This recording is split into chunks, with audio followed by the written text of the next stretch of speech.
In the ancient land of Zorah, among the tribe of Dan, there lived a woman whose heart ached with emptiness. She could bear no child. Yet one morning, as she walked in silence, heaven met earth beneath a mighty baobab. The angel of the Lord appeared, his voice like a warm wind after rain, saying, "You shall conceive and give birth to a son. Drink no wine, eat nothing unclean, and let no razor touch his head. For the boy shall be a Nazirite, set apart for God from birth.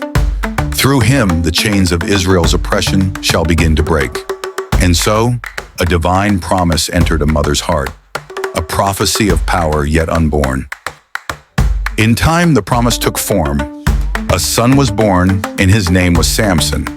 The Spirit of the Lord began to stir within him even as a child. He grew tall and broad-shouldered, with eyes like dark flame. His laughter filled the air, yet his heart was drawn to solitude, where he would lift stones and test the strength that was not his own but divine. From that day, his hair, long, coiled, and untouched by blade, became the sacred mark of his covenant with God. One day, while traveling to Timnah to seek a bride, Samson heard the thunder of a lion's roar. The beast lunged, teeth flashing, mane wild. But the Spirit of the Lord rushed upon Samson. His arms became as iron, his heart beat as drums of war. With no weapon but faith, he seized the lion and tore it apart. When he returned days later, he found bees had built a hive within the lion's carcass. Honey gleaming gold. He tasted its sweetness and knew that from strength and struggle, even death could give birth to life. It was then he began to understand his power was not just for battle, but for a greater story. On one occasion, Samson, full of confidence, joined a feast with the Philistines, his enemies yet his hosts. He tested them with a riddle drawn from his secret triumph. Out of the eater came something to eat. Out of the strong came something sweet. Days passed and the Philistines could not solve it. Frustration turned to deceit. They pressured his bride, and she, fearing them, begged Samson for the answer.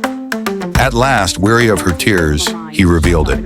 Betrayal came wrapped in beauty. And when they mocked him with his own riddle, his heart burned with anger.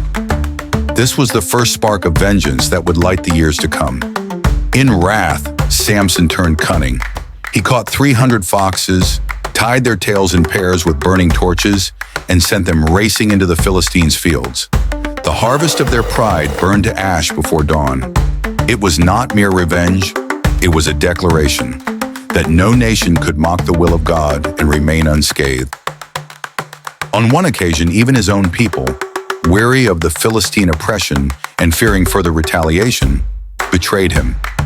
3,000 men of Judah came to the cave at the rock of Etam, where Samson had taken refuge, and pleaded with him to surrender.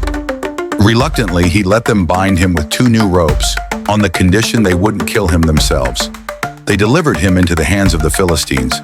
But as the enemy soldiers shouted in triumph, the Spirit of the Lord surged once more within Samson. The ropes snapped and fell from his arms like flax scorched by fire. Reaching down, he found the fresh jawbone of a donkey, and with it, he struck down 1,000 men. His enemies, stunned by the impossible, saw not a man, but a storm unleashed. In the valley of Sorek lived Delilah, beauty wrapped in danger. Her charm was like honey, her smile a hidden blade. The Philistine lords offered her silver to uncover Samson's secret. Time after time she asked, and time after time he deceived her. Yet love blinded his wisdom. At last, weary of her words and drunk with trust, he revealed the truth. "My strength lies in my hair. If it is cut, I shall be weak like any other man." That night, while he slept under her touch, she betrayed him. His hair was cut, and with it, his covenant. The spirit departed, and the mighty man fell, not by sword, but by deception.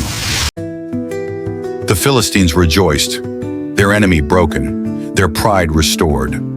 They had captured Samson, the mighty warrior who once slew 1,000 men with the jawbone of a donkey. Mercy. Now he stood defeated.